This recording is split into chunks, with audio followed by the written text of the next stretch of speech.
This is everything that comes in the kit. It's a shank. This is the faucet knob. This is the faucet. This is the plastic guard washer. The plastic guard washer. This is the shank, threaded shank. This is the shank nut. These are the mounting screws. You need 2 of those for the drip tray, the stainless steel drip tray, and you need 2 of those for the regulator. There's 2 holes in the back there. This is the coupler, and we'll talk more about that in a second. But this is the beer hose, and each end of the beer hose has got a metal nut on there, which requires 1 washer. This washer is shown here. This one is already attached, and there's 1 inside. There's 2 gas cartridges. There's a 1-inch hole saw with a bit in the center, and that'll get you going. Okay, so what you're going to need is a Phillips head bit, a 7/64 drill bit, a pair of safety glasses, of course, and an adjustable wrench, at least one that opens up to about 3/4 of an inch. We need the tape measure and the cup of coffee. Okay, so I know this looks complicated, but it's not. This is the coupler, and this is the part that's going to be touching the top of the beer keg. This is called the relief valve, and this is spring-loaded, and you just pull up on like that. That's really simple. This is the coupler handle. It's nice and short, so you can fit it in the small diameter 1/6 and 1/8 barrels. The gas hose is always going to be black, and that's always going to be attached to a regulator. When you receive this, everything is already attached, so it's very simple. The beer hose, that's attached right here, and there's always going to be a washer underneath here. If this ever leaks, you can just tighten it down. The lever that moves up and down like that, you can see I have to pull out this spring-loaded.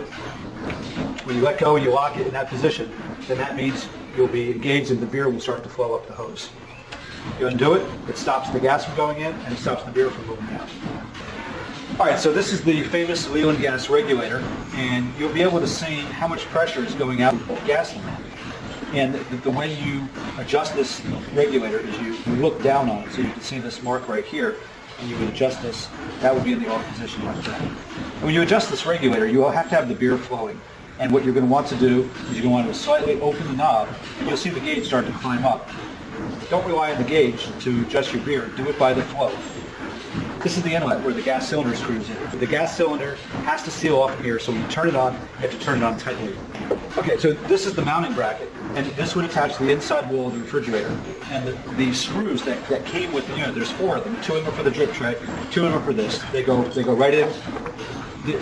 They go right in the hole like that. And you'll actually be able to get to it with a screwdriver from the side a little bit. That's if you want to mount it. But you always have to remember that this regulator has to be upright at all times when the gas cylinder is installed. That's the most important part. Okay, so as we said before, this is the shank. And what you have to do is you have to get this nut off of there. And this is how you're going to install it. You're going to install it right in the hole, and you're going to tighten this up on the inside of the refrigerator. Okay, so here we are at the front of the fridge. And we're just going to pan down, and we're going to show we've already made some holes. We're not going to show you how to measure. We use blue tape because we like that. And now we're going to get the drill. Okay, so now we're talking about the inside of the refrigerator. And what we're trying to do is we're trying to find a place on the inside of the fridge where it makes sense. We've already marked off a spot because that's where we like it. There should be enough room between the door shelves. That's really important. And the surface has got to be flat so that the nut can rest flat against the inside of the door.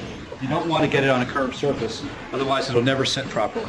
Okay, so you can see here we're lining up using the top of the faucet handle as a guideline. The freezer door will still clear even when it's mounted. Now, we've left ourselves about a ½ inch of space. So you can see here that we would have really messed this up if we had used the same hole placement for this taller handle. Obviously, the freezer door will not open. So obviously, our refrigerator does not have a water or ice dispenser on the front of it. So we're going to go ahead and open the door and mark the spot where we want to drill. So if your door does have that ice maker, you've got to make sure that you disconnect the refrigerator before you try doing this. It's really important. We don't want you to get electrocuted. So now we're marking the spot on the inside of the door. We place an X on the blue tape, and we're ready to drill. So here's what we do. We just drill the hole right through, and we go all the way through the door. It's really simple. So you notice we left the tape on there, and that's so you don't scratch the outside surface of the fridge. Now we're going to drill through. And these drills are really good. They'll go all the way through. You take your time. There's no need to rush. Yeah, take the tape off. Okay, then take the tape off, and you'll see you got a nice clean hole. Perfect. And the same thing on the inside. You want to remove all the tape. The faucet shank must be installed from the front of the door. Insert the threaded shank into the door, like so. Then rescrew the nut back onto the shank, tied up against the inside of the door. You may want to tighten this nut with a wrench, but remember, if you over tighten it, you may cause the inside plastic of the door to crack, or you may cause the outside of the door, that metal cover, to get distorted. And there we go. Now we're going to tap the keg, and this is really simple. So the first thing we're going to do is we're going to take the cap off of the top of the keg. Okay, that's done. And now we're going to attach the regulator to the outside of the keg. It just hangs on there. You also have the option of screwing out the inside of the refrigerator wall, but for now this is the easiest way of doing it. Alice going to show. Okay. Okay, so this is the beer line, and so what we're going to have to do is we have to put the washer in here, and we're going to hook this onto the back of the shank. And it's just, I'm holding the faucet on one side, and all you do is you just screw this on like this until it's firm.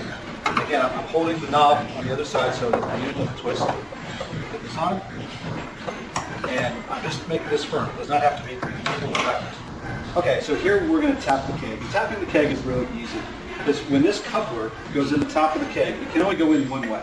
And we're going to maneuver this around until we feel it get in there, and now it's stopped. It cannot rotate any further.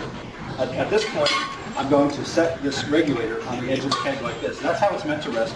You can play with it, you can move it around the other side, but basically it's going to hang on there. So what we're going to do now is we're going to push the handle down, and this pushes a ball at the inside of the keg. And you may even see some beer come up the line, and that's fine. Like that. That locks the coupler down, and it's behind, there's a detent right here. And that's locked down, and this is ready to go. And what we're going to do is we're going to pull on this ring here, which is going to relieve any excess pressure that's inside the keg. And you might hear a little noise, and that's it. You just relieve a little bit of pressure, and you're good to go. So the next step we're going to do is we're going to make sure that the regulator is in the off position. And again, we're looking at the diamond here, and it lining up with the off. So this is off. It's counterclockwise, all the way is off. Next, we're going to get a cylinder, and install the cylinder to get this keg tapped. So your beer tap, fridge tap setup came with 2 of these gas cylinders, and each one of these cylinders can easily dispense one full keg. So always keep an extra one on hand. They're really easy to use, and you'll know if one's been used or not. You'll see if there's a puncture hole in the end of the cylinder. So to make these go, and these, by the way, these have brewery approved CO2 gas in them. All you're going to do is you're going to screw this in. Again, make sure it's off.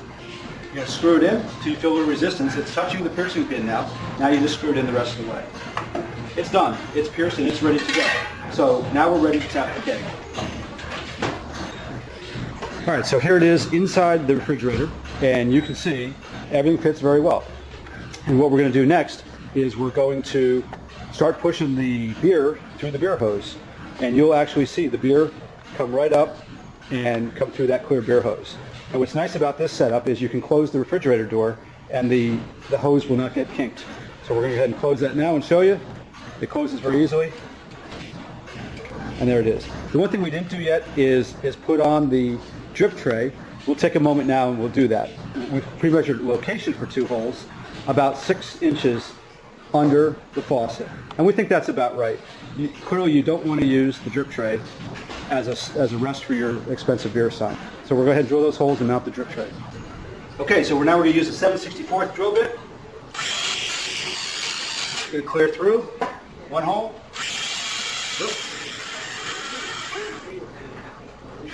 Second hole. Oh, that was good. Okay. Oh, we did good. We didn't mess up the front of the fridge. Okay, next we're going to take these screws that are provided. These are nice stainless steel screws. Get these going and put them right in. Remember, this is just thin sheet metal. You don't want to be over tightening this. And this hooks right on like that. If you want to tighten it up a little bit more, you can. But you also want to remember, you want to be able to take this off so you can clean it. And we are ready to pour. And there's our first beer.